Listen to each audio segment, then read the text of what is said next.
Sa pagising mo ba sa umaga, naisipan mo bang tumingin sa paligid mo at magpasalamat sa mga bagay na mayroon ka? O patuloy ka pa rin sa pagsimangot dahil na rin sa pilit mong kinukumpara ang sarili mo sa iba? Sa kabila ng mga kaguluhan at kasagsagan ng ating pang-araw-araw na buhay, may posibilidad na mabahala tayo sa mga pagsubok at ma-stress sa mga problema na kinakaharap natin. Sa kabila nito, naisipan mo ba maglaan ng maikling sandali upang mag-isip dahil na rin sa maraming bagay na dapat nating ipagpasalamat sa ating buhay? Ang pagpapasalamat ay hindi lamang isang mababaw na gawain, ngunit ito ay isang makapangyarihang gawain na may kakayahang baguhin at mapabuti ang ating pananaw sa buhay. Mga pananaw na nagbubukas ng pintuan sa pag-unawa at pagtanggap ng mga biyaya sa buhay. At naglalayon ito na palakasin ang ating motivation at isipan sa harap ng mga paghamon ng buhay. Kaya sa video na ito, huminto muna tayo sa mga ginagawa natin dahil narito ang ilang bagay na dapat nating ipagpasalamat. Una, malusog ka at wala kang sakit. Pangalawa, may bahay ka na natutuluyan at maayos na kama na tinutulugan. Ang pangatlo, nakakain ka kahapon at may pagkain ka ngayon at di mo rin problema yung kakainin mo bukas.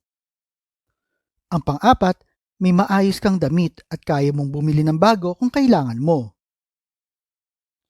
Ang pang-lima, may access ka sa malinis na tubig. Ang pang-anim, napapanood mo ang video na ito, ibig sabihin may access ka sa internet. Ang pang-pito, may trabaho ka compare sa ilang milyong tao na hirap maghanap ng trabaho.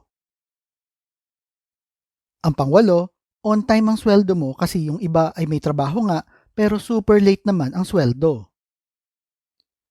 Ang pang-siyam, may pamilya at mga kaibigan ka na laging nakakaalala sa iyo. Ang pang-sampu, may kakayahan ka mag-ipon at mag-invest ng pera. Ang pang-11, may access ka sa edukasyon di tulad ng iba na gusto mag-aral ngunit walang kakayahan na gawin ito. Pang-12, may kalayaan ka na ipahayag ang iyong opinyon. Ang pang-13, nakakakita ka at nakikita mo ang kagandahan ng mundo. Ang pang-14, may freedom of choice ka, may kakayahan kang pumili ng mga bagay ayon sa iyong kagustuhan. Ang pang-15, nakakakilos ka ng maayos na di nangangailangan ng tulong galing sa iba. Ang pang-16, nakakapag-travel ka sa ibang lugar na gusto mong puntahan.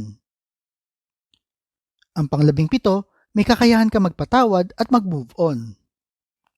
Ang pang-18, nakakatanggap ka ng pagmamahal mula sa iyong mga kaibigan, magulang, asawa o anak.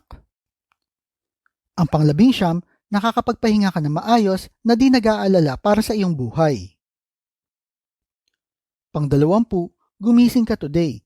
Napakahalaga nito dahil ang bawat bagong araw ay pagkakataon para baguhin ang iyong kapalaran, makakita ng mga bagong pagkakataon at mas maging produktibo. Pang-21, nalagpasan mo ang mga pagsubok ng nakaraang taon at ready ka na uli na harapin ang mga bagong pagsubok ng bagong taon. Ito para sa akin to.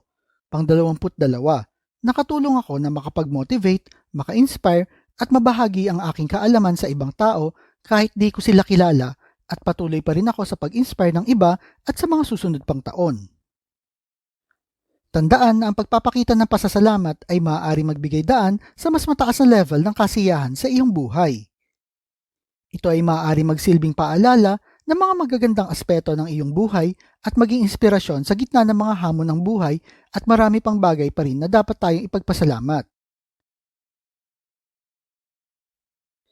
Ayan ang mga bagay na gusto kong ipagpasalamat sa pagpasok ng bagong taon. Kayo ba, ano ang mga bagay na gusto niyong ipagpasalamat? Type niyo naman sa comment section below.